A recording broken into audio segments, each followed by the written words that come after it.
নমস্কার বন্ধুরা, আজকে আমরা চলে এসেছি রাম সীতা ও রাধা গোবিন্দের মন্দিরে। আমরা প্রথমেই এখানে দর্শন করলাম সিদ্ধিদাতা গণেশকে। আমরা এই মন্দিরে গিয়েছিলাম রথের সময়, তাই আমাদের সৌভাগ্যক্রমে আমরা জগন্নাথ, বলরাম, সুভদ্রাকেও দর্শন করতে পেরেছি। সারা বছর কিন্তু এই তিনটে মূর্তি এখানে থাকে না। সারা বছর এখানে যে লোহার রথটি টানা হয়, সেই রথটি এই মন্দিরের প্রাঙ্গণে রাখা থাকে। বছরের এই একটি দিন জগন্নাথ, বলরাম, সুভদ্রাকে এখানে পুজো করা হয় এবং রথে করে তাদের ভ্রমণ করানো হয়। আমরা প্রণাম করলাম।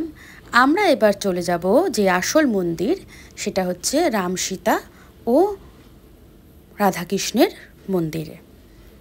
আমি বৃন্দা একসাথেই গেলাম। মন্দিরটি খুব সুন্দর। মন্দিরটির যেই শিল্পকার্য তা আপনারা দেখতেই পাবেন, খুবই সুন্দর, মন ভরে যায়।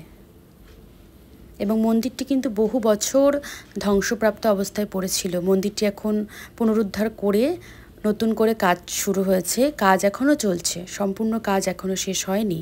নতুন করে মন্দিরটি রং করা হচ্ছে। এই যে সমস্ত মূর্তি, এই মূর্তি কিন্তু সমস্ত কিছুই একদম মন্দির যখন তৈরি করা হয় তখনকারই তৈরি করা।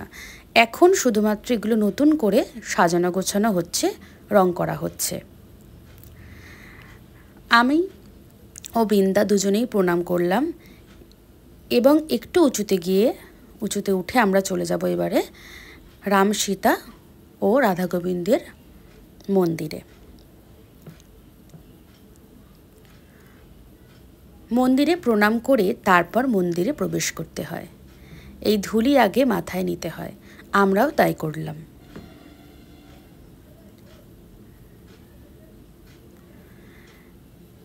এইখানে রাধাকৃষ্ণ পূজিত হন রোজ।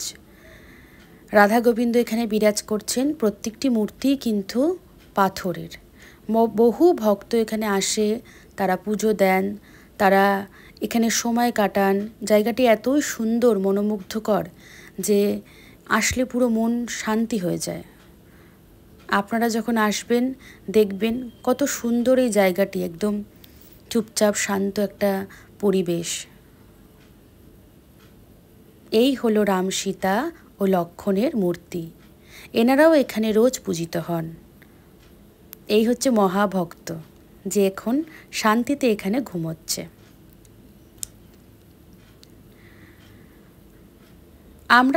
আমি বৃন্দাকে প্রণাম শেখাচ্ছি, কোন দিকে দাঁড়িয়ে প্রণাম করতে হয় ভগবান ও দেবদেবীদের।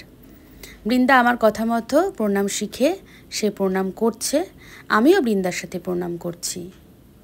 তো বন্ধুরা, এই মন্দিরে আসতে হলে আপনাদেরকে নৈহাটি স্টেশনে নেমে 4 নম্বরের দিকে এসে টোটো বা অটোকে বলতে হবে আমরা মাদ্রাল হনুমান মন্দির যাব। এবং সেই হনুমান মন্দিরে আসলেই আপনারা সেই মন্দির সংলগ্নই এই রাধা গোবিন্দ ও রাম সীতার মন্দির দর্শন করতে পারবেন এবং পুজোও দিতে পারবেন। নিয়মিত পুজো এখানে হয়। আপনারা আসুন, ঘুরে যান, খুব ভালো লাগবে। আমি তো মাঝে মাঝে এই মন্দিরে চলে আসি, কারণ এই পরিবেশ আমার খুব ভালো লাগে। এই মন্দির এতই সুন্দর, সাজানো গোছানো একটা মনোরম পরিবেশ, যা আমাকে মুগ্ধ করে।